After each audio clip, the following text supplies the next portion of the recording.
إن الحمد لله نحمده ونستعينه ونستغفره ونؤمن به ونتوكل عليه من يهد الله فلا مضل له ومن يضلل فلا هادي له وأشهد أن لا إله إلا الله وحده لا شريك له وأشهد أن محمدًا عبده ورسوله أما بعد فإن خير الحديث كتاب الله وخير الهدي هدي محمد صلى الله عليه وسلم وشر الأمور محدثاتها وكل محدثة بدعة وكل بدعة ضلالة وكل ضلالة في النار.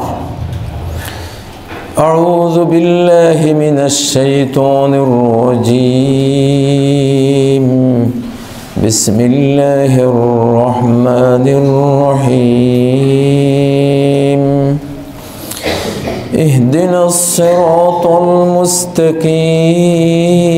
المستقيم صراط الذين أنعمت عليهم غير المغضوب عليهم ولا الضالين.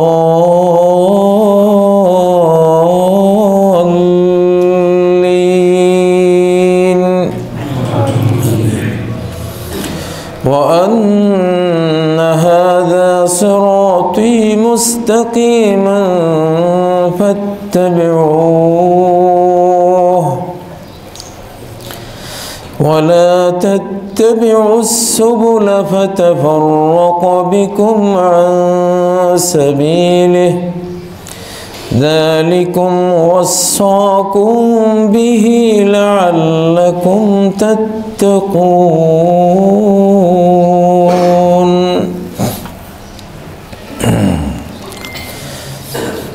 وعلى الله قصد السبيل ومنها جائر ولو شاء لهداكم أجمعين.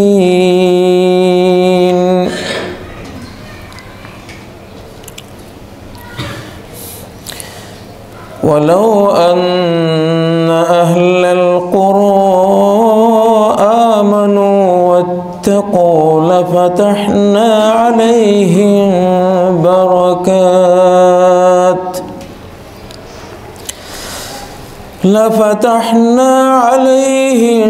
بركات من السماء والأرض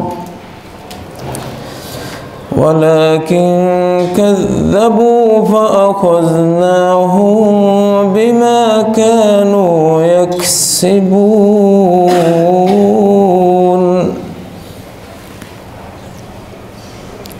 সকল প্রশংসা বিশ্বজাহানের সৃষ্টিকর্তা এই সুবিশাল মহাজগতের প্রতিপালক যিনি রহমান নাম ধারণ করে আরশে অধিষ্ঠিত হয়েছেন, আরোহণ করেছেন, সকল গুণগান হামদ সানা তার জন্য নিবেদন করছি। সালাত ও সালাম নিবেদন করছি মুহাম্মদুর রাসূলুল্লাহ সাল্লাল্লাহু আলাইহি ওয়াসাল্লামের প্রতি, যিনি তাঁর নবুয়তি জিন্দেগীর সকল চেষ্টা সাধনা দিয়ে মানব জাতির মুক্তির পথ বাতলে গেছেন। সম্মানিত মুসল্লিয়ান কিরাম, আজকে আমার খুতবার বিষয় হলো সিরাতে মুস্তাকিম তথা জান্নাতের পথ এবং সিরাতে গায়রে মুস্তাকিম,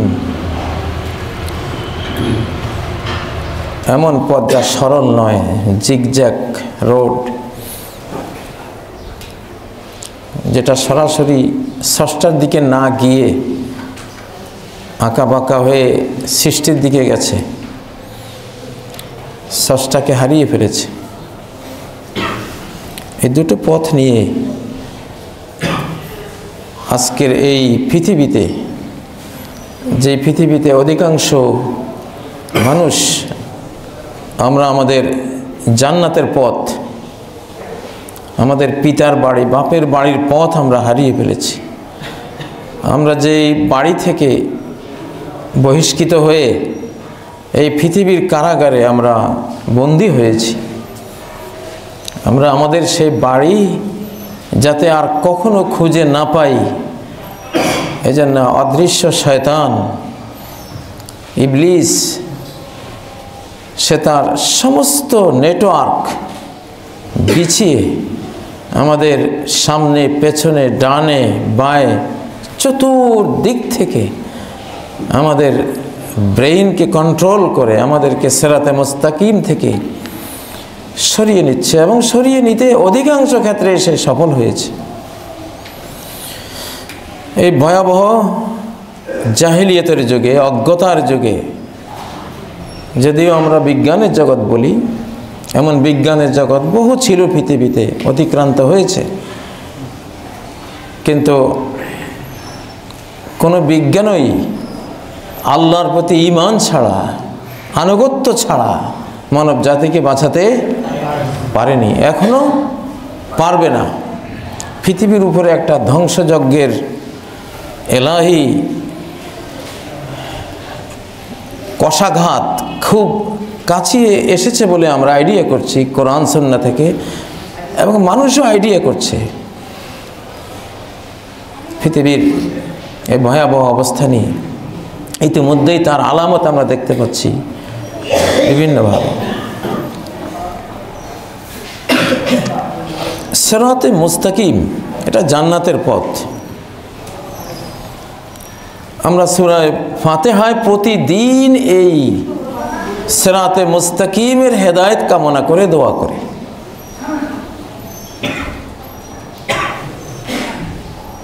এখানে আর কিছু কামনা নাই, সিরাতে মুস্তাকিম দেখান।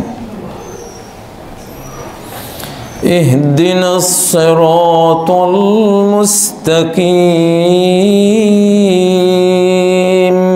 ইহদিনা আমাদেরকে দেখিয়ে দেন। এখানে দেখিয়ে দেয়া মানে অন্তরে জানিয়ে দেয়া। এই দেখাটা হলো অন্তরের দেখা, হৃদয়ের দেখা। কারণ সিরাতে মুস্তাকিম বা স্ট্রেট ওয়ে, সরল পথ, এটা মাটি, বালি, ইট বা খোয়া দিয়ে তৈরি কোনো রাস্তা না যে আমি চোখ দিয়ে দেখব। এটা হলো অন্তর দিয়ে দেখা, বুঝার একটা পথ। এই পথে কি থাকে? বিশ্বাস, চেতনা। চেতনায় আমাকে সরল পথ দেখান। আমার চেতনা, আমার বিশ্বাস যাতে স্ট্রেট ওয়েতে পরিচালিত হয়, এমন চেতনা, এমন বিশ্বাস, যে বিশ্বাস আমাকে সরাসরি আমার সৃষ্টিকর্তার কাছে নিয়ে যাবে।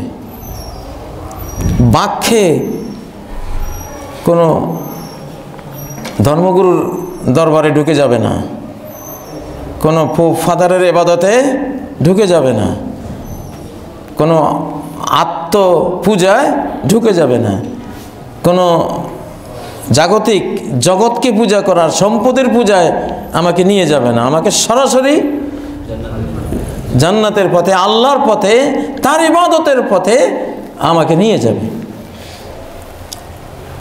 তো এই বিশ্বাস, এটা সিরাতে মুস্তাকিমের প্রথম জিনিস। লা ইলাহা ইল্লাল্লাহ। সিরাতে মুস্তাকিমের প্রথম কথাই হলো লা ইলাহা ইল্লাল্লাহ। চেতনায়, বিশ্বাসে তুমি একেবারে সরাসরি কাকে পাবা? আল্লাহকে পাবা, আল্লাহকে বুঝবা, আল্লাহকে অনুভব করবা। সালাতে দাঁড়িয়ে সিরাতে মুস্তাকিমে তুমি থাকো। আনতাবুদাল্লাহ কাআন্নাকা তারা। হাদিসে জিবরাইলের বিখ্যাত এই অংশ, যে এমনভাবে ইবাদত করো, সালাত পড়ো, যেন আল্লাহকে তুমি অন্তর দিয়ে দেখতে পাচ্ছ। আল্লাহকে দেখা মানে সঠিক জ্ঞানের মাধ্যমে অনুভব করা, অনুভব করা। এটা আল্লাহকে দেখা। আল্লাহর কাছে চলে যাওয়া মানে জ্ঞানগতভাবে আল্লাহর কাছে চলে যাওয়া, আল্লাহকে বুঝার কাছাকাছি চলে যাওয়া। কেন আল্লাহ তো এমন এক অন্তরাল অনন্ত সত্তা যে তাকে এই জগৎ থেকে বুঝার আমাদের কোনো ক্ষমতা নেই। তো সিরাতে মুস্তাকিম দেখান, সিরাতে মুস্তাকিমে চালান, সিরাতে মুস্তাকিমের উপরে হাতে ধরে আমাদেরকে নিয়ে যান আপনি। সবটাই ইহদিনার ভিতরে আসে।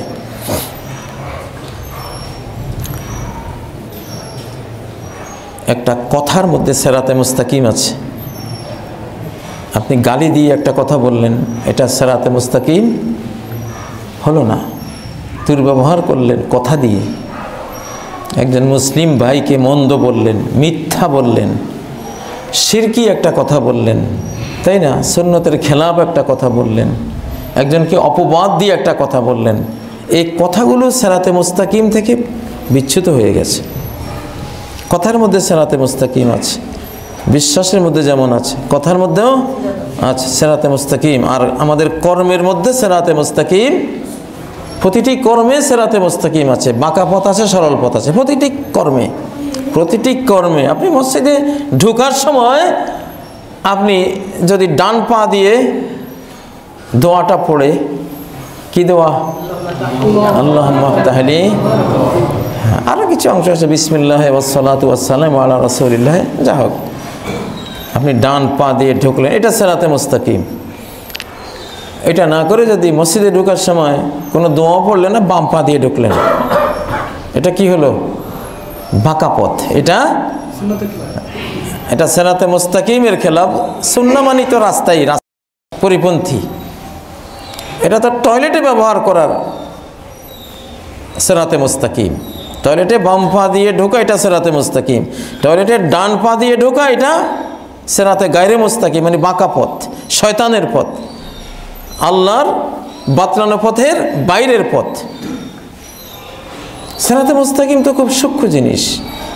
পুরুষ মানুষ দাড়ি কেটে ফেললেন, এই কাটাটা, এই কর্মটা সিরাতে মুস্তাকিম না, আপনি বাঁকা পথে চলে গেলেন। এই দাড়ি কাটা মুখ আপনাকে কত সিনেমায় ঢুকিয়ে ফেলবে, কত অবৈধ কাজে। কারণ আপনি জানেন দাড়ি কাটলে আর কেউ আপনাকে ভালো বলবে না। যত মন্দ আপনি করতে চান লাইসেন্স আপনার আছে এখন। আর দাড়ি রাখলেই একটু মন্দ করতে গেলে মানুষ বলবে। দাড়ি রেখে লোকটা একটা সিগারেট মুখে নিলেও সমালোচনা হবে যে তাহলে দাড়িটা কেন রাখলে, ঠিক নয় কি? মুখের মধ্যে অনেক সিরাতে মুস্তাকিম আছে। এই সিরাতে মুস্তাকিমের মধ্যে গোটাই দিনটাই চলে আসে, গোটা দিনটাই চলে আসে। আপনি মোবাইলে একটা রিংটোন দিলেন, এখানে সিরাতে মুস্তাকিম আছে না? একটা গান বাজনা দিলেন, এটা সিরাতে মুস্তাকিম হলো না আপনার। 100 বার আপনি কল পেলেন, 100 বারেই আপনি গান বাজনা ইত্যাদি শুনলেন, তাহলে পাপের জন্য তো এটাই যথেষ্ট। আপনার ধ্বংস হওয়ার জন্য তো এইটুকুই যথেষ্ট। এখানে একটা রিংটোন দিলেন, সুন্দর একটা কথা, এটা পবিত্র কথা, তাহলে আপনার সিরাতে মুস্তাকিম হলো, সিরাতে মুস্তাকিম হলো। আপনার এইভাবে প্রত্যেকটা কাজে, আপনার ড্রেসের মধ্যে সিরাতে মুস্তাকিম আছে, আছে না? আপনি এমন একটা প্যান্ট পরলেন, তাহলে এখানে একটু কাটা, এখানে কাটা, এখানে কাটা, তারপর এটা নাভির নিচে পড়লেন, এই ড্রেসটা তো সিরাতে মুস্তাকিম না। সূক্ষ্ম সূক্ষ্ম সূক্ষ্মভাবে গোটা জীবন জুড়ে ছড়িয়ে আছে সিরাতে মুস্তাকিম, সিরাতে মুস্তাকিম। এই লক্ষ লক্ষ কথা, কাজ, কর্ম জুড়ে সিরাতে মুস্তাকিম। একটা জিনিস না তো, নজরের মধ্যে সিরাতে মুস্তাকিম আছে। নজর, দৃষ্টি যেখানে দেয়া বৈধ, নজরটা সেখানে দিলে আপনি এই নজরের ক্ষেত্রে সিরাতে মুস্তাকিমের মধ্যে আছেন। এই চোখ কিন্তু খুবই এনজয় করে, ভোগ করে। وفيها ما تشتهيه الأنفس وتلذ الأعين ওই জান্নাতে আছে নফস যা চায়। নফস হলো মানুষের রূহ মাটিতে মিশে আল্লাহর ফুঁকে দেয়া ফেরেশতার মতো রূহটা মাটির সাথে মিশে গেলে এটা একটা তৃতীয় সত্তায় পরিণত হয়, এটাকে নফস বলে। যেমন বৃষ্টির পানি একরকম স্বাদ, এটা যখন নারকেল গাছে ঢুকে ডাবের ভিতর থেকে আপনি নেন, তখন বৃষ্টির পানি আর নারকেল গাছের অনেক রস মিশে একটা তৃতীয় জিনিস তৈরি হলো, এটার নাম ডাবের পানি। এটাকে আপনি বৃষ্টির পানি বললেও ভুল হবে, ঠিক না? এটা ডাবের, যদিও বৃষ্টির পানি, বাট এটা এখন অন্য একটা রূপ নিয়েছে। তো রূহ আমাদের ভিতরে যখন আল্লাহ ফুঁকে দিয়েছেন, মাটির সাথে কাদা পানির সাথে মিশে গেছে, তখন এটা ফেরেশতার ভাবও আছে, শয়তানের ভাবও আছে, ওর মধ্যে দুইটা মিশে এটা তৃতীয় একটা জিনিস তৈরি হলো, এটাকে বলা হলো নফস। তা আল্লাহ বলছেন জান্নাতের নফস যা চায়, তার ফেরেশতা ভাব, মাটির ভাব, উভয় ভাবে যত চাহিদা সব সেই জান্নাতে আছে। ওয়াতালাযুল আয়ুন, কোরআনের এক একটা কথা কতটা বাস্তব, সৃষ্টিকর্তার কথাটা। চোখ স্বাদ পায়, টেস্ট ভোগ করে,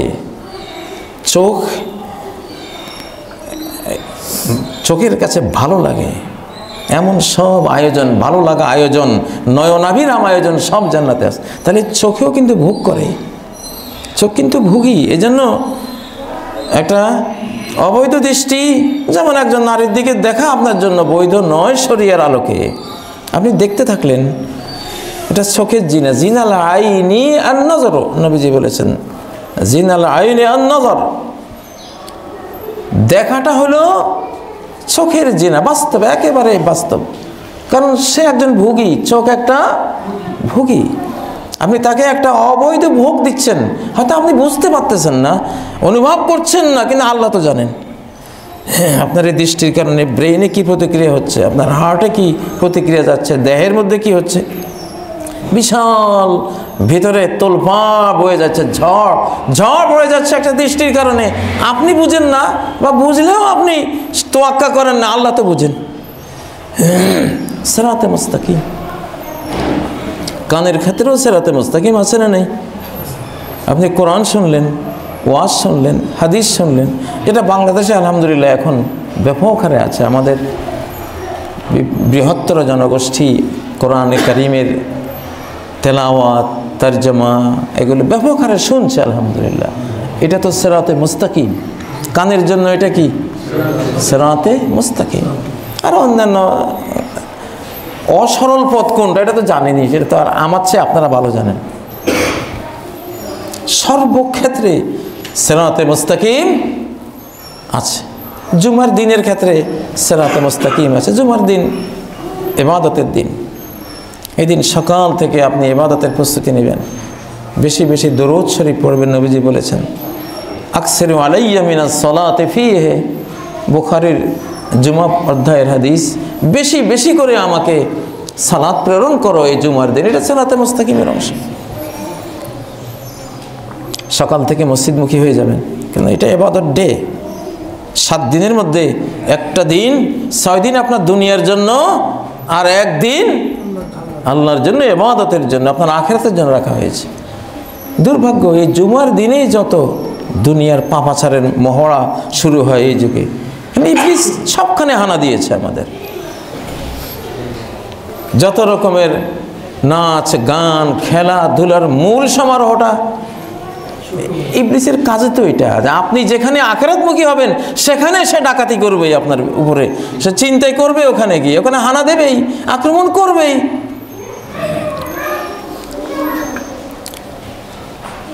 তো সিরাতে মুস্তাকিমটা আমরা প্রতিদিনই বলি। এখন আমি সালাতে দাঁড়িয়েছি, আমি যদি সালাতে দাঁড়াই, আমি কিন্তু মুখে বলছি ইহদিনাস সিরাতাল মুস্তাকিম, কিন্তু আমি এক পায়ে দাঁড়িয়ে আছি এইভাবে কাত হয়ে, তাই না? অনেকে কিন্তু এইভাবে দাঁড়ায় স্ট্রেট, একবারে দুই পা কেবলার দিকে সোজা করে দেয়া। অনেকে দাঁড়ায় এইভাবে, পা দুইটা এইভাবে থাকে, তাহলে একটা গেল দক্ষিণে, একটা গেল উত্তরে। আমার এই দাঁড়ানোটা, আমার দুইটা পায়ের স্থাপনটা সিরাতে মুস্তাকিমের উপরে হলো না। এটা নবীজি নির্দেশ দিয়েছেন যে নাস্তাকবিল আসাবিল আরজুল আল কিবলা, আমরা পায়ের আঙ্গুলগুলিকে কোন দিকে রাখবো? এটা হলে গায়রে মুস্তাকিম হয়ে গেল, আর এটা হলে প্রত্যেকটা। এখন আমি সিরাতে মুস্তাকিমে দোয়া করতেছি মুখে সালাতে দাঁড়িয়ে, কিন্তু আমার দুই পাও সিরাতে মুস্তাকিমের উপর নাই, মনটা বাজারে। সূরা ফাতিহা পড়তে মন সালাতে থাকা লাগে না, এটা এত মুখস্থ আমাদের। মনটা বাজারে, শ্বশুরবাড়িতে, শপিং মলে, রাস্তাঘাটে থুয়েও সূরা ফাতিহা নির্ভুল আমরা পড়ে ফেলতে পারি, কারণ এটা পড়তে পড়তে পড়তে পড়তে এখন আমাদের এটা এতটা মুখস্থ হয়ে গেছে, মনোযোগ ছাড়াই এখন এটা পড়া যায়। কিছু দক্ষ ড্রাইভার আমি দেখেছি, ও কিন্তু চোখ টিরিমিরি করতেছে, একটু ঘুম ঘুম ঘুম ভাব। একজন তো বললো আমাকে, এক ড্রাইভার, যে আমি 20 কিলোমিটার চলে গেছি ঘুমের মধ্যেই। মানে ড্রাইভ করতে করতে অবচেতন, আবছা আবছা আবছা, সে কিন্তু ঘুমে। আমার নরসিংদী এক ব্যক্তি ছিলেন, মারা গেছেন এখন। 2 মণ বোঝা মাথায় নিয়ে নাক ডেকে ঘুমাচ্ছে আর হাঁটতেছে, এটা বাস্তব। কারণ রাস্তাটা তার এত মুখস্থ। অনেক অন্ধ আছে, অন্ধরা পায়ের তলা দিয়ে তারা বুঝে যে এই রাস্তাটা কোন রাস্তা। সে সমানে চলে যাচ্ছে পায়ের তলা দিয়ে অনুভব করে করে। এগুলো হয় মানুষের এক্সপিরিয়েন্স যখন বাড়ে, যখন মানুষ একটা জিনিস শতবার সহস্রবার করে, তখন এটা মনোযোগ ছাড়াও করে ফেলতে পারে। তো সিরাতে মুস্তাকিম হলো আমাদের জন্য, সালাতে দাঁড়ালাম, মনটা কার সাথে থাকবে? আল্লাহর সাথে। কিন্তু মন তো আমাদের ইবলিস শুধু ডানে বামে টানা হেঁচড়া করে, কঠিন জায়গা। সালাতেই মুসল্লিরা সবচেয়ে বেশি বড় আক্রমণের মুখে পড়ে। হৃদয় ধরে এত টানা হেঁচড়া করে সালাতের মধ্যে, কঠিন। আপনি সালাতে দাঁড়ালে দেখবেন আপনার মন হাজারটা কথা আপনার অন্তরে আসতেছে, ভাইরাস। ইহদিনাস সিরাতাল মুস্তাকিম। তাহলে সিরাতে মুস্তাকিম হলো বিশ্বাস, কথা, কর্ম। বিশ্বাস, কথা, কর্ম, এই তিনটা। বিশ্বাস, কথা, কর্ম, এই তিনটাই হলো সিরাতে মুস্তাকিম। এই বিশ্বাস আমাকে জান্নাতে নিয়ে যাবে, এই কথা আমাকে জান্নাতে নিয়ে যাবে। সুবহান। যেমন আল বাকিয়াতুস সালিহাত, চিরস্থায়ী সম্পত্তি মানুষের চিরস্থায়ী সম্পত্তি। 5টা কালিমা, 5টা কালিমা, সুবহানাল্লাহ, আলহামদুলিল্লাহ, আল্লাহু আকবার, লা ইলাহা ইল্লাল্লাহ, লা হাওলা ওয়ালা কুওয়াতা ইল্লা বিল্লাহ। চিরস্থায়ী সম্পত্তি, আল্লাহু আকবার। কথাই তো 5টা কথা, এগুলির প্রাপ্তি, এগুলির সওয়াব, অ্যাওয়ার্ড, রেওয়ার্ড অনন্ত অনন্ত কাল চলতে থাকবে। সুবহানাল্লাহ।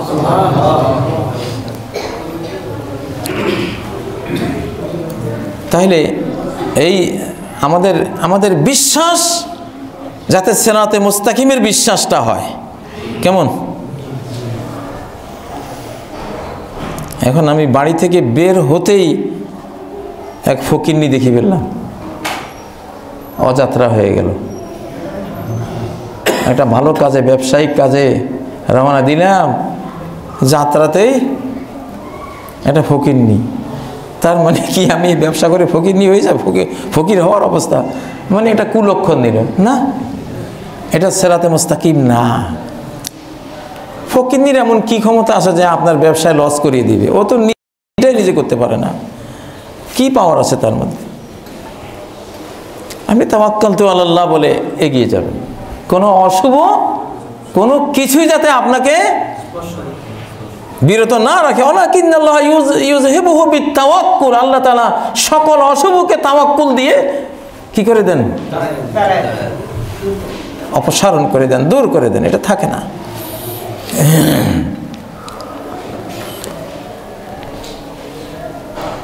তো সিরাতে মুস্তাকিম কথা, আমাদের কথার সিরাতে মুস্তাকিম, শিশুকালে দেখেছি কথাগুলো কত সুন্দর বলতো মুরব্বীরা। এখন হাটে বাজারে দোকানে এখানে সেখানে কথা যে কি বিশ্রী হয়ে গেছে আমাদের। কথার সিরাতে মুস্তাকিমটা ভয়ঙ্কর। কথা যদি ভালো না হয়, কথা যদি সৎ না হয়, আলোকিত কথা না হয়, কথা যদি আপনার দ্বীনের মানদণ্ডে উত্তীর্ণ না হয়, এক কথাই যথেষ্ট আপনাকে জাহান্নামে নেওয়ার জন্য। লা ইলাহা ইল্লাল্লাহ তো একটা কথাই। লা ইলাহা ইল্লাল্লাহ কি একটা কথা না? কোনো খরচ আছে? লা ইলাহা ইল্লাল্লাহ একটা কথাই তো। কিন্তু কিয়ামতের ময়দানে আল্লাহ দেখবেন কার আমলনামায় জীবনে একটি বার যদি লা ইলাহা ইল্লাল্লাহ পাওয়া যায়, সে মুক্তি পাবে। বুখারী শরীফের হাসর অধ্যায়ে শাফাআতের হাদিসের মধ্যে নবী সাল্লাল্লাহু আলাইহি সাল্লাম যখন আল্লাহকে বলবেন হাসরের ময়দানে, ইজাল্লি ফি মান ক্বালা লা ইলাহা ইল্লাল্লাহ, শাফাআত করে তো সবাইকে জাহান্নাম থেকে মুক্ত করলাম হে আল্লাহ, এখন যার জীবনে কোনো আমল নাই, সালাত, সিয়াম, যাকাত, হজ, কোনো কিছুই করার মতো জ্ঞান সুযোগ কিছুই সে পায়নি, কিছুই নাই, শুধু একবার জীবনে লা ইলাহা ইল্লাল্লাহ পাওয়া গেছে তার, আর কিছু নেই। এরকম শত শত কোটি মানুষ জাহান্নামে পড়ে আছে। আল্লাহ ওদের ব্যাপারে আমাকে অনুমতি দেন, আমি শাফাআত করি। আল্লাহ বলবেন, ইয়া মুহাম্মদ হাযা লাইসা ইলাইক, এটা তোমার কাজ না। কেন? ওরা তো কোনো নবীকেও চেনে না, ওরা শুধু আমার কথা জানতো যে আমি একজন আছি, আল্লাহ একজন আছেন, তো ওদেরকে আমি বের করব। কাফেররা যখন বলতেছে, চিরস্থায়ী জাহান্নামীরা বলতেছে যে তোমরা তো জীবনে একবার হলেও লা ইলাহা ইল্লাল্লাহ বলেছো, আমরা বলি নাই একবারও, তুমি তো একবার হলেও বলেছো, কি লাভ হলো তোমার একবার বলে? আমাদের সাথেই তো জাহান্নামে পড়ে আছো। তখন আল্লাহ ইজ্জতের কসম, ইজ্জতি ও জালালি, আমার ইজ্জত, আমার পরাক্রমের কসম, লা উখরিজান্না মিনান নারি মান ক্বালা লা ইলাহা ইল্লাল্লাহ, লা ইলাহা ইল্লাল্লাহ একবার হলেও তার জীবনে পাওয়া গেছে, আমি তাকে এখন জাহান্নাম থেকে মুক্ত করে আনব। এজন্যই বলি, পৃথিবীর বর্তমান ফোনে 800 কোটি মানুষ, আপনি যে ধর্মেরই হন না কেন, জীবনে খুব খাঁটি অন্তরে অন্তত একবার হলেও লা ইলাহা নির্জনে নিভৃতে একটু বলে রাখেন। একটু কি জানি, আল্লাহ তো রহমান রহিম, আমাদের মতো এত চুনুপুটি মন নিয়ে তো আল্লাহ চলেন না। বিশাল অনন্ত মন, অনন্ত দয়া, মার্সি, মাগফিরাত তার রয়েছে। এই জন্য লা ইলাহা ইল্লাল্লাহ সবারই বলে রাখা উচিত। অমুসলিমদেরকেও আমি বলবো যে অন্তত জীবনে এই কালেমাটা আল্লাহকে সাক্ষী রেখে বলে রাখলে হয়তো যদি কাজে লেগে যায়, আলহামদুলিল্লাহ। হাদিস তো তাই বলে। এখানে অনেক তর্ক আছে, বিতর্ক আছে, অনেক কিছু, কিন্তু কথাটা তো একবারে ডাইরেক্ট বলা যে লা ইলাহা ইল্লাল্লাহ জীবনে একবারও যদি পাওয়া যায় আমি বের করে আনবো। এটা সিরাতে মুস্তাকিমের কথা। একটা কথা দেখেন জান্নাতে নিয়ে যায়, আর এই কথাটা যদি না বলে সে জাহান্নামে চলে যায়। কথার কত বড় গুরুত্ব। এরপরের আয়াতটা খুব গভীরভাবে চিন্তার বিষয়। সিরাতাল্লাযীনা আন'আমতা আলাইহিম গায়রিল মাগদুবি আলাইহিম ওয়ালাদ-দাল্লিন।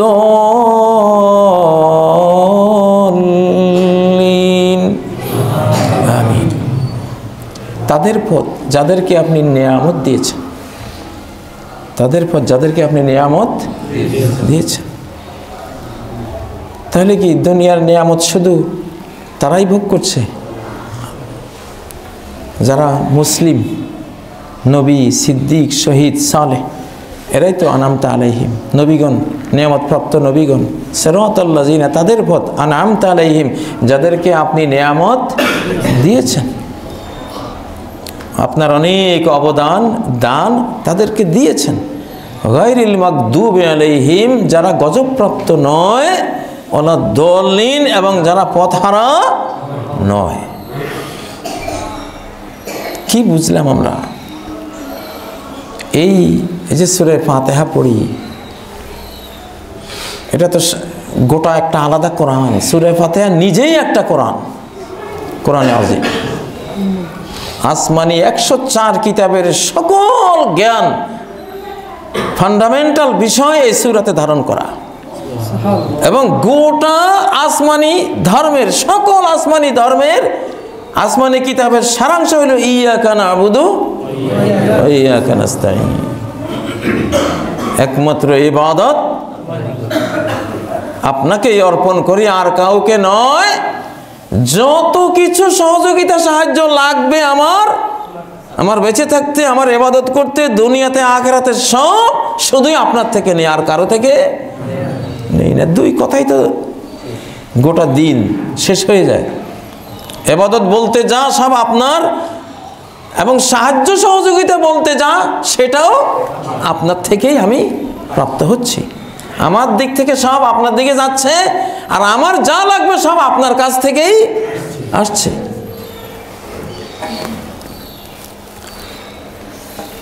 দুইজন বসে পোলাও খাচ্ছে, রোস্ট খাচ্ছে, ফল মূল যত রকমের সুন্দর খাচ্ছে। একজন বিশ্বাসী, একজন অবিশ্বাসী। একজন বিশ্বাসী, আরেকজন অবিশ্বাসী। বিশ্বাসী বিসমিল্লাহ পড়ে যে খাবারটা খাচ্ছে, এটা নেয়ামত। কোরআন বলছে, দেখুন কোরআনের কি সূক্ষ্ম জ্ঞানের কথা, যে তুমি নেয়ামত খাচ্ছ, এটা তোমার জন্য, এটা তোমাকে জান্নাতে নিয়ে যাবে। বিসমিল্লাহ বলে শুরু করেছো, জানছো কে খাওয়াচ্ছে, এটা ঠিক না? খেয়ে দে, কারো নাম নিলে না। আলহামদুলিল্লাহিল্লাযী আত'আমা ওয়া সাকা ওয়া সাওয়াগাহু ওয়া জাআলা লাহু মাখরাজা। আরো দোয়া আছে বিভিন্ন, দোয়াটা পড়লা। তো এটা নেয়ামত। ঠিক সেম খাবার আরেকজন খাচ্ছে, সে অবিশ্বাসী। কোরআন বলে তার জন্য এটা নেয়ামত না, এটা গজব। তার জন্য এটা কি? নেয়ামত ছিল, সে এটাকে গজব বানিয়ে ফেলেছে। অভিশাপ, পরিতাপ, এটা তার জন্য অভিশাপ বয়ে আনবে, পরিতাপ বয়ে আনবে। এটা তার জন্য বিভ্রান্তি তৈরি করবে। এটা থেকে সে জীবনে কোনো উপকার নিতে পারবে না। একই জিনিস, আপনার বিশ্বাস, কর্ম, কথা এটাকে নেয়ামত বানিয়ে দেবে। অবিশ্বাস, অপকর্ম,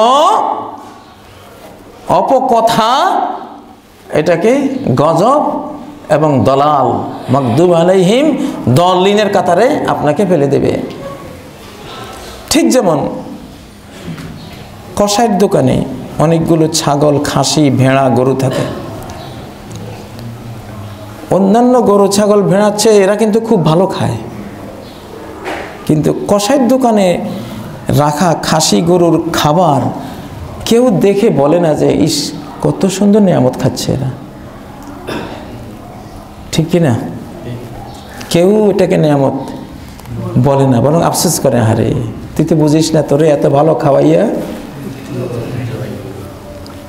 তো যেই সুখাদ্যের শেষ পরিণাম জবাই, এটাকে কোনো মানুষ এই খাসির জন্য, এই গরুর জন্য নেয়ামত বলে না। এবং তারাও বুঝে, এই খাসি গরুরাও বুঝে। আপনি কোরবানির গরু আনলে দেখবেন যতই খাওয়ান চোখ দিয়ে পানি ঝরতেছে তার, কারণ সে জানে তুমি যতই খাওয়াও আমাকে তো তুমি আসলে জবাই করার জন্যই খাওয়াচ্ছ, তুমি আমাকে খাওয়াচ্ছ আমার জন্য না। আমার গোস্ত কমে গেলে তোমার খাবার কমে যাবে। তোমার এই মোহাব্বত কোনো আমার জন্য না, তুমি নিজের মোহাব্বতেই আমাকে খাওয়াচ্ছ। এটারে গরু নেয়ামত মনে করে না। কষার দোকানের খাসিরা, গরুরা কখনো কষার খাবারকে নেয়ামত মনে করে না, কারণ পরিণতি তো আমার এর চেয়ে অনেক কম খেয়ে যদি বাঁচতে পারতাম সেটা নেয়ামত ছিল। এখন বলেন, এই যে কথা ভেবেছেন সূরা ফাতিহা নিয়ে আল্লাহ কি কথাটা বললেন, যে তাদের পথ, যাদের দুনিয়ার সব কিছু খেলেও নেয়ামত হয়ে গেছে, ওটা পড়লেও নেয়ামত হয়ে গেছে, কারণ তার বিশ্বাস ঠিক আছে, তার কর্ম, তার কথা ঠিক আছে।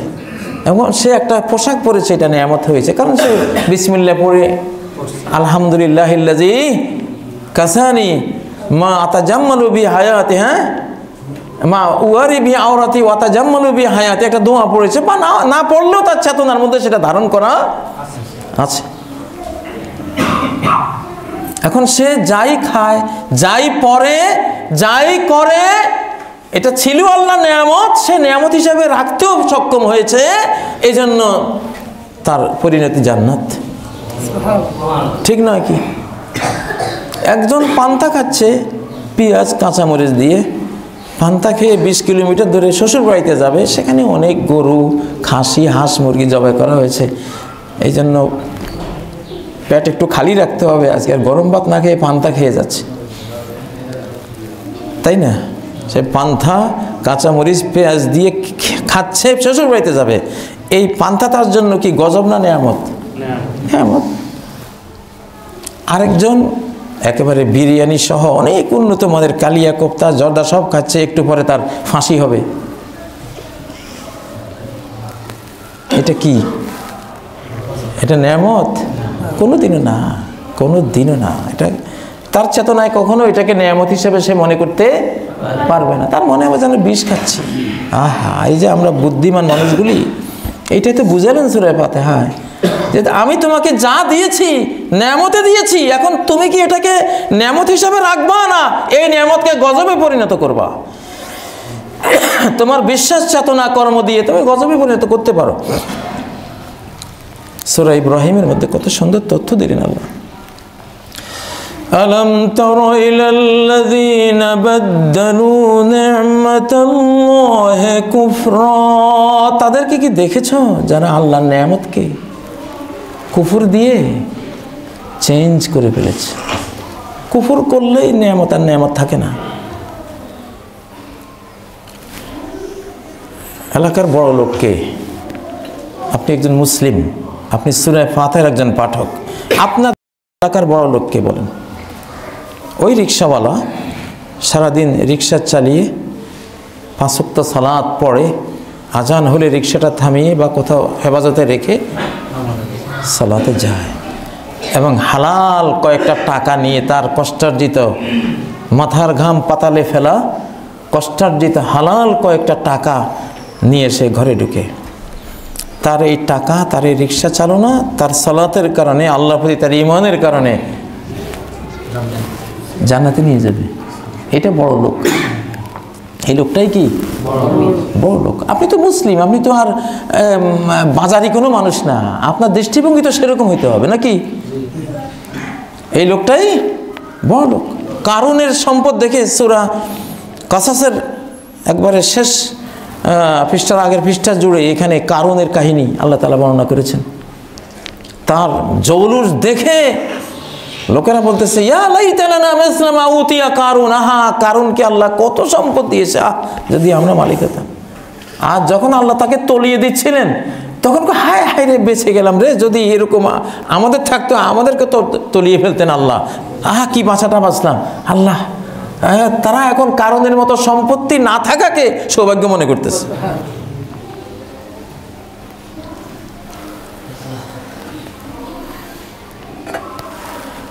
আমি রিক্সাওয়ালাদের একটা মসজিদে, এটা নরসিংদী কামারগাঁও মনে হয়, রিক্সাওয়ালা, ভ্যান চালক, এরা চাঁদা দিয়ে দিয়ে একটা মসজিদ তৈরি করেছে। আমি উদ্বোধন করেছি, আমার কাছে এত ভালো লেগেছে। এই সারা বাংলাদেশের কোনো পাকা মসজিদে আমি এই আনন্দটা পাইনি। হৃদয়ের আনন্দ, হৃদয়টা মানে হালাল টাকা, কি কষ্টে টাকাগুলো দিয়ে ওরা মসজিদটা বানিয়েছে। মানে ওখানে 2 রাকাত সালাত পড়ে আমার মনে হলো সারা বাংলাদেশে কোথাও বুঝি এই সালাত আমি আর পড়তে পারিনি। এটা বড় মসজিদ, যদিও টিনের ছোট্ট, কিন্তু এটা তার কলেবরে ছোট, মর্যাদায় বিশাল বড়। আর আমরা যদি হারাম টাকা দিয়ে বানাই, কলেবরে বিরাট, আল্লাহর কাছে মাছির সমান না, বা আল্লাহ তাকিয়েও দেখেন না এগুলোর দিকে। মক্কার কোরাইশরা বুঝতো হালাল টাকা ছাড়া কাবা নির্মাণ হবে না, হালাল টাকা শেষ, এই জন্য কাবার একটা অংশ, হাতিম অংশ তারা বাদ দিয়ে রেখেছে। ভাইরা বলতেছিলাম, দুনিয়াতে ধনীকে সূরা ফাতিহার আলোকে এখন বলেন যে নেয়ামত প্রাপ্ত, টাকা পয়সা প্রাপ্ত, বাড়ি গাড়ি আছে, যাই আছে সে জমিদার, এই লোকটা কে? যে ঈমান সহ,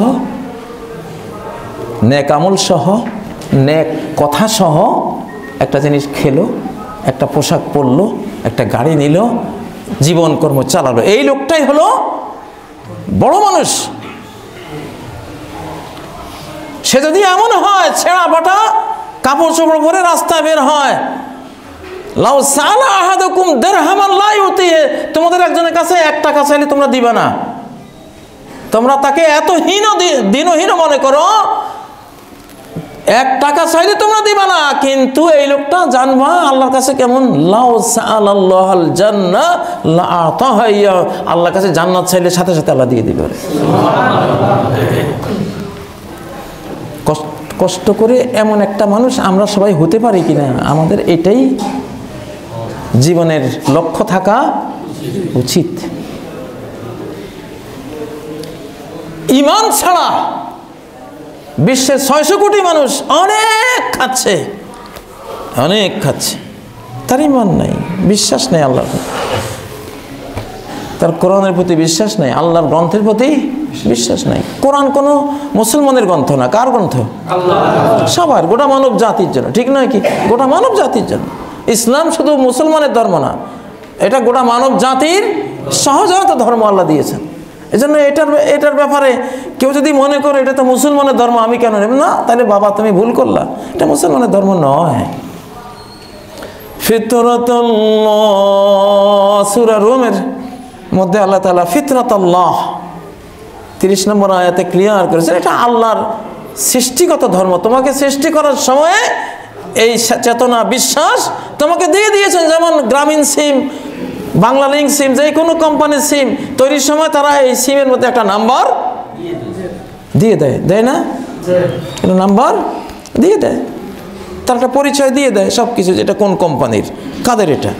ঠিক তোমাকে তৈরির সময় তোমার হৃদয় সিমে সব পরিচয় আল্লাহ তাআলা তার একত্ববাদের সে 01 নাম্বার সব কিছু আল্লাহ দিয়ে দিয়েছেন।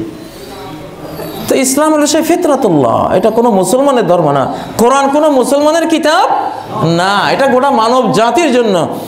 লিয়াকুনা লিল আলামিনা নাযীরা, এটা যাতে গোটা বিশ্ববাসীর জন্য তিনি সতর্ককারী হতে পারেন, সেজন্য এটা হুদাল লিল আলামিন, রাহমাতাল লিল আলামিন।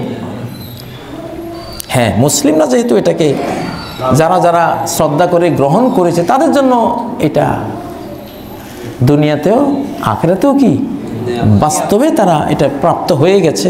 এখন কেউ যদি ডিনাই করে সে পেল না, কিন্তু রাস্তা তো তার জন্য খোলা ছিল, এটাকে হৃদয়ঙ্গম করা তার জন্য উন্মুক্ত ছিল, সে না করলে দোষ কার? তাহলে এই আয়াতটাতে আল্লাহ কি বললেন? এখন ধরুন 600 কোটি মুসলিম, 600 কোটি মানুষ পৃথিবীতে আছে যারা ইসলামে আসে নাই, কোরআনকে নিজের ধর্ম বানায় নাই, ইসলামকে নিজের ধর্ম হিসাবে নেয় নাই, আল্লাহর পথে আসে নাই, সিরাতে মুস্তাকিমে আসে নাই। তারা তো খাচ্ছে, নাকি আমাদের চেয়েও বেশি খাচ্ছে কোরআনের বিচারে। এখন তুমি যদি অবিশ্বাসী হয়ে খাও, কি খাচ্ছ? নিজের পেটে কি ডাউনলোড করছো? গজব। যেমন সূরা নিসা 9 নম্বর আয়াতে আল্লাহ বললেন, ইন্নাল্লাযীনা ইয়াকুলুনা আমওয়ালাল ইয়াতামা যুলমা, যারা ইয়াকুলুন খেয়ে ফেলে, আমওয়ালাল ইয়াতামা ইয়াতীমদের মাল, যুলমান জুলুম করে। এরা কি খায়? তুমি বাহ্যিক দেখছো সে এতিমের গাছের আম খাচ্ছে, এতিমের গাছের একটা কলা খেয়ে ফেলতেছে, এতিমের ক্ষেতের ধান গম দিয়ে সে রুটি বানিয়ে ভাত তৈরি করে সে খাচ্ছে, এটা দেখছো। কিন্তু আল্লাহ বলতেছেন আমি দেখতেছি সে ইয়াকুলুনা ইন্নামা ইয়াকুলুনা ফি বুতুনিহিম নারা, ইন্নামা ইয়াকুলুন, এটা ছাড়া কিছুই নয় যে ইয়াকুলুন, তারা খাচ্ছে ফি বুতুনিহিম, তাদের পেটের ভেতরে ডাউনলোড করছে, পেটের ভেতরে কি? নারান, আগুন, আগুন। কারণ তার ওই খাদ্যের মধ্যে সে সিরাতে মুস্তাকিমে নাই। ওই খাদ্য সে যখন খাচ্ছে সে একটা সিনার হয়ে, সে পাপী হয়ে আল্লাহর পথ থেকে বিচ্যুত হয়ে খাচ্ছে। এইটা তার জন্য গজব। এটা কি গজব, অভিশাপ, আগুন, পরিতাপ। মানুষ ভবের নয়, এই বস্তুগত পৃথিবীর জন্য মানুষকে বানানো হয়নি। মানুষ বানিয়েছেন ভাবের জন্য, বিশ্বাসের জন্য। কি ভাবো তুমি, কি মনে করো তুমি, এই জীবনটাকে কি ভাবো তুমি, কোরআনের ভাবটা নিয়েছো কিনা, নবীজির সুন্নাহ থেকে ভাবটা নিয়েছো কিনা, সে ভাবটাই তুমি, সে ভাবটাই তোমাকে হয় জান্নাতে নেবে। আর ভাবটা যদি তোমার ইবলিসি ভাব তুমি নিয়ে থাকো, অসরল পথের ভাব নিয়ে থাকো, একেবারে অতল তলে জাহান্নামে নেবে। আমাদের আগের যুগে মুরব্বিয়ানে কেরাম এগুলি খুব বাস বিচার করে চলতেন। আইল, বাগানের মাঝখানে আইল, মাঝখানে একটা সুপারি গাছ, আমি নিজে দেখেছি।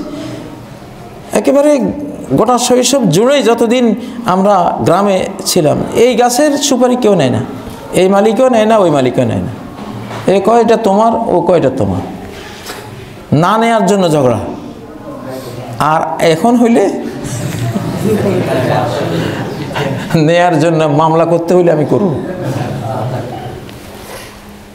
আরে কারণ ওরা বুঝতো যে এটা যদি আমি অন্যায় করে একটা আল্লাহর হুকুম থেকে বিচ্যুত হয়ে এটা আমি নেই, এটা আমার জন্য নেয়ামত হলো না, আমার জন্য কি হলো, গজব হলো, জাহান্নাম হলো।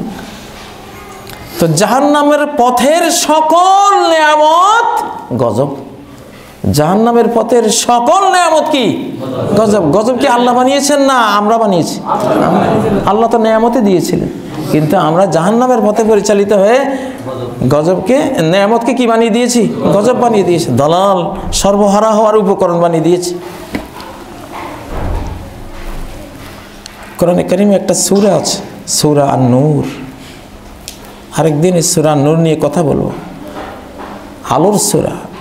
এই সূরাটাকে আল্লাহ তাআলা একটা স্পেশাল ভাষায় বলেছেন, সূরাতুন আনজালনাহা ওয়া ফারাদনাহা, একটা সূরা আমি নাযিল করেছি এবং এটাকে ফারাদনাহা, প্রত্যেকটা মুসলিমের উপরে ফরজ করে দিয়েছি।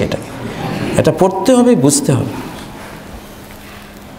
আজকে পারিবারিক জীবনে যে বিশাল অশান্তির ডার্ক ছায়া পড়ে গেছে, এই সূরা যদি কোনো পরিবারের নারী পুরুষরা পড়ে, ছেলেমেয়েরা পড়ে, ইনশাল্লাহ নূর। নূর মানে কি? আলো, লাইট। এটা একটা আলোকিত পরিবার, এর সন্তানরা আলোকিত সন্তান, এর স্ত্রী আলোকিত স্ত্রী, এই ঘরের স্বামী হবে আলোকিত স্বামী। সূরা নূর। একজন মেয়ে লোক আপনার জীবনে নেয়ামত হতে পারে, আপনার স্ত্রী, আপনি যে নারীর সাথে থাকছেন সে আপনার জন্য নেয়ামত হতে পারে, যদি আপনি সূরা নূরের বাতলানো পথে তার সাথে আপনি ব্যবহার করেন, তাকে গ্রহণ করেন, তাই না? প্রেম, প্রীতি, জীবন যাপন সবই করেন। সূরা নূর এবং অন্যান্য সূরা যে আল্লাহ তাআলার পক্ষ থেকে ইনস্ট্রাকশনগুলো আছে, সে অনুসারে যদি আপনি তাকে নেন, তাহলে সে আপনার জন্য নেয়ামত। আমাদের আগের যুগে আমাদের ঘরের স্ত্রীরা, নারীরা, আমাদের মায়েরা, দাদি, নানি, এদের অধিকাংশই হাজারের মধ্যে 999 নেয়ামত ছিল। হাজারো কষ্ট করেও সংসারটা ভাঙেনি, 2-3টা ছেলেকে ফেলে দিয়ে অজানার কোনো উদ্দেশ্যে নোংরা কোনো পথে পা বাড়ায়নি। আজকে আমরা নারীদেরকে নিচ্ছি, কিন্তু আল্লাহর যে সিরাতে মুস্তাকিম, এই ক্ষেত্রে নারী হলো নিসফুদ দুনিয়া, দুনিয়ার অর্ধেক হলো ওরা। অথবা বলুন নারী জগৎ হলো আলাদা একটা দুনিয়া। নারী জগৎ সম্পর্কে নারীদেরকে গ্রহণ করার সাথে বিষয়ে যদি কোনো তরুণ, কোনো পুরুষ আল্লাহর নিয়মের উপরে অটলভাবে থাকতে পারে, বিবাহ বহির্ভূত কোনো সম্পর্ক তার সাথে না গড়ে, তাহলে এই লোক থেকে আল্লাহ তাআলা সমাজ নেতৃত্ব নেবেন, বিশ্ব নেতৃত্ব নেবেন।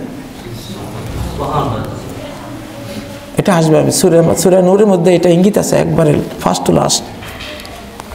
আর এখানে যদি ফেলিওর হয় তো এখানে শেষ। এই লোক দিয়ে আর সমাজেরও কিছু হবে না, পৃথিবীরও কিছু। ব্যাসকমটা কোথায় হয়? সিরাতে হিসাবে নিয়েছেন? সরল পথে থেকে নিয়েছেন নাকি বাঁকা পথে গিয়ে নিয়েছেন?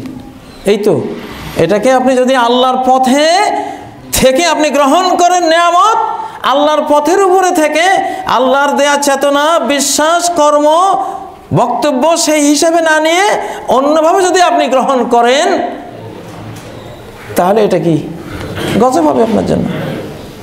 আজকের পৃথিবী যে গজবে পড়ে গেছে এর বৃহত্তর বড় একটা কারণ হলো এই পয়েন্টটা।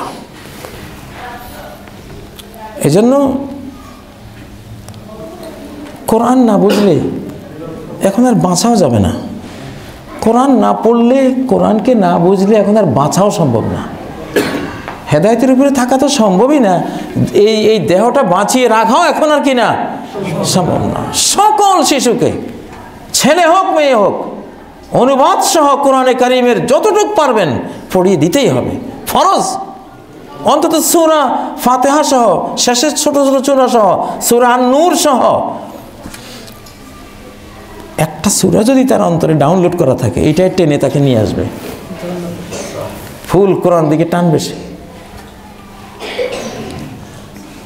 ইমাম শাফি রহমতুল্লাহ আলাইহি বলতেন যে সারা কোরআন নাজিল না করে যদি সূরা ওয়াল আসর আল্লাহ নাজিল করতেন তাহলে মানুষের হেদায়েতের জন্য যথেষ্ট হতো।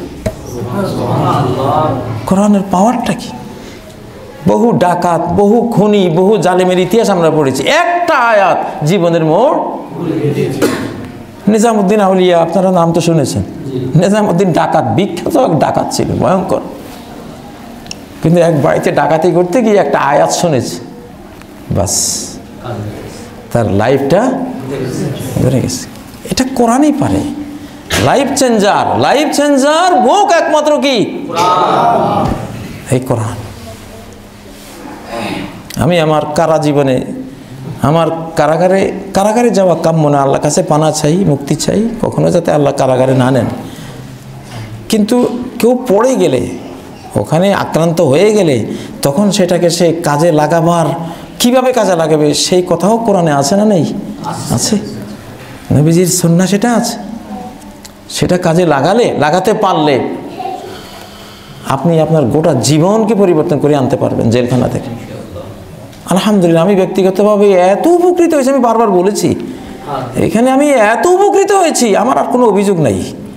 আমি দোয়া করি যে যারা আমাকে এখানে নিয়ে এই এত বড় নেয়ামত আমাকে ধরিয়ে দিয়েছে, আল্লাহ তাদেরকেও এই পথে পরিচালিত করুন, তাদের দুনিয়া আখিরাত আল্লাহ ধন্য করে দেন।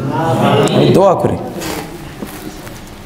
এটা মুমিনদের পক্ষে সম্ভব, এটা ঈমানদার ছাড়া কারো পক্ষে এই ভাব নেওয়া সম্ভব না, এরকম একটা উদারতা আনাও মনের মধ্যে সম্ভব না। এটা আসলে কোরআনিক লাইফে এটা হয়। তো যাই হোক, সূরা আল ফাতিহার এই চিন্তাটা আমি এই কারাগারে করেছিলাম যে এই যে আপনি আল্লাহর রাস্তা থেকে সরে গিয়ে, আল্লাহর পথ থেকে সরে গিয়ে হাজার নেয়ামত প্রাপ্ত হলে প্রত্যেকটা নেয়ামত আপনার জন্য গজব, অভিশাপ, পরিতাপ। যত নেয়ামত নিলেন তত আযাব নিলেন, তত জাহান্নামের শাস্তি আপনার বেশি হলো। আবু লাহাবের কি ছিল? সায়াসলা নারান যাতা লাহাব, শীঘ্রই জ্বলবে সে লেলিহান শিখাওয়ালা আগুনে। কেন? সে আল্লাহর দেয়া নেয়ামতগুলোকে সে আল্লাহর পথ থেকে বিচ্ছিত হয়ে ব্যবহার করেছিল। নবীও পেয়েছিল, সে এত বড় নেয়ামত, বিশ্বের সবচেয়ে বড় নেয়ামত একজন নবী পাওয়া, ঠিক নয় কি? সেই নবীকেও সে ডিনাই করেছিল, সে বক্রভাবে গ্রহণ করেছিল। সে নবুয়তের এই নেয়ামতকে সে গজবে পরিণত করে দুনিয়া থেকে গেছে। এই জন্য তার আগুন ছাড়া তার ভাগ্যে কিছু নেই। অথচ নবীজির চাচা, কত বড় পরিচয়, কত বড় পরিচয়। আবু তালেবকে নবীজি বলেছেন শুধু একবার লা ইলাহা ইল্লাল্লাহ বলুন, আশহাদু লাকা বিহা ইনদাল্লাহ। সহিহ বুখারী, সহিহ মুসলিম, ঈমান অধ্যায়ের হাদিস, যে শুধু একবার আপনি মুখে যদি নেন লা ইলাহা ইল্লাল্লাহ, আর কিছু লাগবে না, নামাজও নাই, রোজাও নাই, হজও নাই, যাকাতও নাই, এখন মরে যাচ্ছেন, কোনো আমলের সময়ও নাই, কিন্তু এনাফ একটা কালেমা লা ইলাহা ইল্লাল্লাহ যদি মুখে নেন, আমি বাকিটা করব আপনার জন্য। কিন্তু করলো না, হলো না, নিল না। নবীজির চাচা হওয়া কত বড় সৌভাগ্য, আল্লাহু আকবার। এই সৌভাগ্যকে তারা তাদের অস্বীকৃতি দিয়ে, ডিনায়, তাদের কুফরি দিয়ে গজবে পরিণত করে দুনিয়া থেকে গেছে, জাহান্নামে পড়ে গেছে। তো আমাদের এই যুগ আল্লাহর দেয়া মাথা দিয়ে চিন্তা করবেন, টেলিভিশন দিয়ে চিন্তা করবেন না। এখন তো আর্টিফিশিয়াল ইন্টেলিজেন্সের যুগ নাকি, সব আর্টিফিশিয়াল হয়ে গেছে। এখন আর বুদ্ধি এখানে নাই, সব বুদ্ধি ফেসবুকে। এই দেখি ফেসবুকে একটা বুদ্ধি পাওয়া যায় কিনা। তোমার যেই মাথায় ফেসবুক বানায়, যেই মাথায় এই স্যাটেলাইট বানায়, যেই মাথায় এই কোটি কোটি এই যন্ত্র এগুলি বানায়, সেই মাথাটা তুমি ফেলে দিলে। এখন সব স্মার্ট মোবাইল, মোবাইল হয়ে গেছে স্মার্ট, আর তারা হয়ে গেছে আনস্মার্ট। না, এটা পৃথিবীর জন্য, আমাদের মানব জাতির জন্য এটা ভয়াবহ। শিশুকে স্মার্ট হতে হবে, ঠিক না? আর স্মার্ট হওয়ার জন্য কোরআন, একমাত্র কোরআন, আর কোরআনের সাথে আছে নবীজির হাদিস। এই দুইটা উৎস রয়েছে। আল্লাহ তাআলা আমাদেরকে তৌফিক দেন, আমরা যাতে আল্লাহর নেয়ামতকে গজব না বানাই। আল্লাহ যৌবন দিয়েছেন, জীবন দিয়েছেন, সম্পদ দিয়েছেন, অনেক টাকা পয়সা দিয়েছেন। অনেকের কত টাকা, তোমার এই হাজার কোটি টাকাকে তুমি গজব বানিও না নিজের জন্য।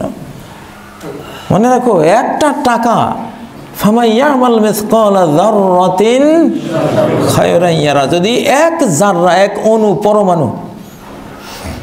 হয়তো আয়েশা বলতেন, নবীজি যে বললেন যে ইত্তাকিন নার ওয়ালা বিশিক্কি তামরা, একটা খেজুরের টুকরো দিয়ে হলেও জাহান্নাম থেকে বাঁচো। একটা খেজুরের টুকরা, আয়েশা বলতেন যে একটা খেজুরের টুকরোকে যদি তুমি বিভাজন করো, কত জাররা, কত কোটি কোটি কোটি অণুর ভিতরে আছে না? আল্লাহ তো বলছেন এক জাররা, এক অণু, এক অ্যাটম পরিমাণ আমল করলেও আমি এমন সূক্ষ্ম পাল্লা, আমার পাল্লা ওটা নিয়ে আসবে, ওজন করে ফেলবো আমি। আল্লাহু আকবার। আল্লাহ তাআলা আমাদেরকে, আমাদের জীবনকে এভাবে সূক্ষ্মভাবে প্রত্যেকটা জিনিসকে কোরআনের আলোকে, বিশেষ করে যে সূরাটা আমরা সবাই পারি, সূরা ফাতিহাকে বুঝলেই যথেষ্ট হয়ে যাবে, আপনার হেদায়েতের পথ আপনি পেয়ে যাবেন। এই সূরাটা বুঝলে আপনি হেদায়েতের পথে চলে আসতে পারবেন। বাকি হেদায়েতের যেই হাজারো লাখো কথা আছে, কাজ আছে, চেতনা আছে, সেগুলো আপনি আলাদা আলাদা শিখে নেবেন। কিন্তু মূল হাইওয়েতে ওঠার জন্য এক সূরা ফাতিহা কি যথেষ্ট। আল্লাহ তাআলা তৌফিক দেন, আমরা আল্লাহর নেয়ামতকে যাতে গজব না বানাই, নেয়ামতকে নেয়ামত বানিয়েই যাতে অনন্ত নেয়ামতের জান্নাত পেতে পারি। আর যদি নেয়ামতকে গজব বানাই, তাহলে গজবের জাহান্নাম। কারাগারে দেখেছি কোনো আগুন নেই, পোড়ানি নেই, কোনো সাপ বিচ্ছু নেই, ফেরেশতাদের লোহার হাতুড়ি দিয়ে পিটানি নেই, তারপরেও কত কষ্ট, কত কান্না, কোনো সুখে যেন সুখ নয়, সবই যেন দুঃখ। এই যদি হয় এই দুনিয়ার কারাগার, তার জাহান্নামের কারাগারটা কত ভয়াবহ। হ্যাঁ হ্যাঁ, সেখানে তো পিলারের মধ্যে তুমি আটকে যাবে, পিলারের নিচেও বন্ধ, উপরেও, ভিতরে তুমি, সেই আগুন এক সেকেন্ড সহ্য করার ক্ষমতা নাই। আল্লাহ তাআলা ওই জেলখানা থেকে, ওই আগুন অগ্নিময় জাহান্নামের জেলখানা থেকে আল্লাহ তাআলা হেফাজত করুন। আল্লাহ তাআলা আমাদেরকে সূরা ফাতিহার জ্ঞানটা, আল্লাহ তাআলা সূরা ফাতিহার যে জ্ঞানের মহাসাগর রেখেছেন, এটাকে বুঝবার তৌফিক দান করুন আমাদের। আকুলু কাওলি হাযা ওয়া আস্তাগফিরুল্লাহ লি ওয়া লাকুম ফাস্তাগফিরুহু ওয়া তুবু ইলাইহি ইন্নাহু হুয়াল গফুরুর রহিম।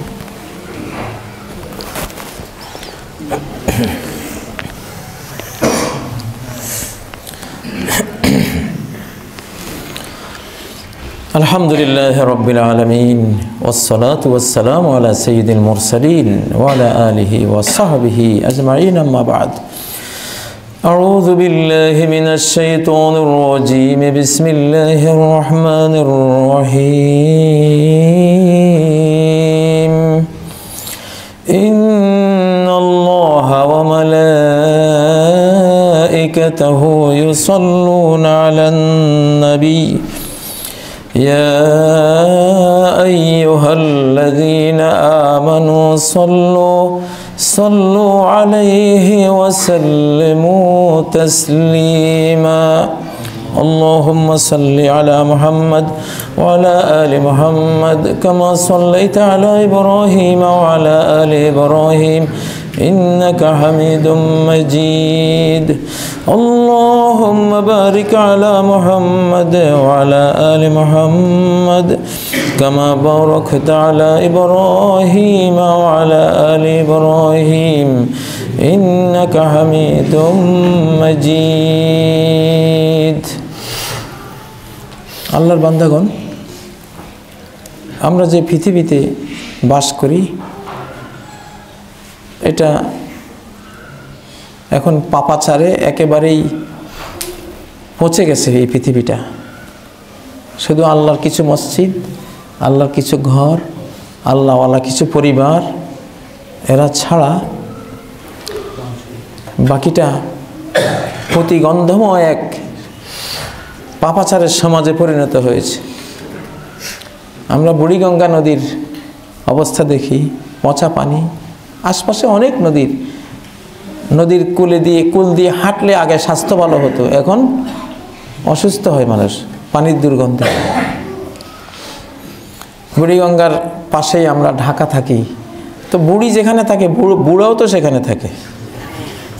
এখানে বুড়াগঙ্গাকে, বুড়াগঙ্গা হইল ঢাকা শহর। এটাও পচা, এটার আবহাওয়া পৃথিবীর 2 নম্বর দূষিত আবহাওয়া নাকি? এটাকে এখন বুড়ির সাথে বুড়া তো থাকবেই। বুড়া হলো ঢাকা শহরটা, আর বুড়ি হলো ওই নদীটা। এই বুড়া বুড়ির ভিতরে যে পড়ছে, জীবন অর্ধেক খেয়ে ফেলবে। আল্লাহ তাআলা এই বুড়া বুড়ির ফিতনা থেকে আমাদের হেফাজত করেন। এই বুড়া বুড়ির ভিতরে যেই পছন ঢুকে গেছে, আল্লাহ তাআলা এগুলির পবিত্র করে দেন, স্বাস্থ্যকর বানিয়ে দেন। আল্লাহ তাআলা আমাদের এখানে যাতে আমরা আল্লাহর দুনিয়া যেভাবে এসেছি একটু নিঃশ্বাস নিতে পারি, সেই প্রতিবেশ আল্লাহ এখানে দান করুন।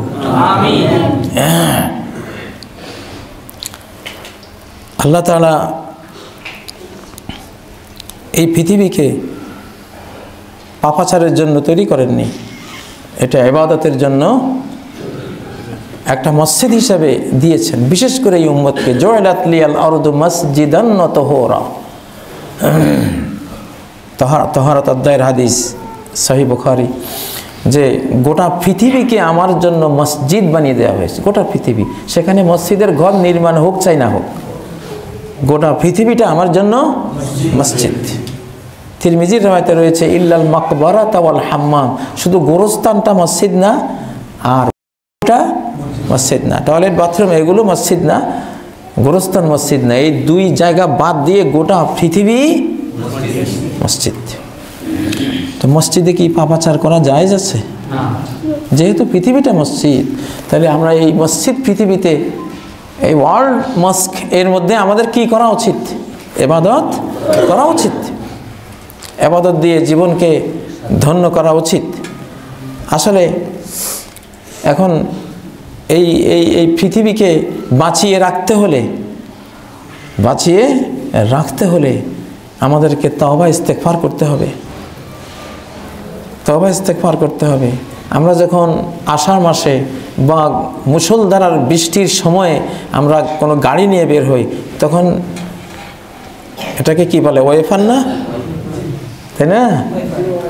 ওয়েফার দিয়ে গ্লাস স্বচ্ছ না রাখলে ড্রাইভার যে কোনো মুহূর্তে অ্যাক্সিডেন্ট করবে, কারণ সে দেখবে না। আমাদের জীবনটা একটা গাড়ি, আমরা প্রত্যেকে আমার জীবনের জন্য ড্রাইভার, তাই না? আমাদের একটা ওয়েফার আছে, সে ওয়েফারটা হলো আস্তাগফিরুল্লাহ। আমাদের হৃদয়ের উপরে মুষলধারার পাপের বৃষ্টি বর্ষিত হচ্ছে। নবীজি বলে গেছেন সহিহ বুখারী ঈমান অধ্যায়ের হাদিস যে ইন্নী লাআরাল খিলাল তাকাউ খিলালা বুয়ুতিকুম কাওয়াকিল মাতার, বৃষ্টির মতো তোমাদের ঘরবাড়ির উপরে পাপাচার বর্ষিত হচ্ছে, মুষলধারার বৃষ্টির মতো পাপ বর্ষিত হচ্ছে। ঠিক এই যুগে এটা হচ্ছে না স্যাটেলাইট থেকে।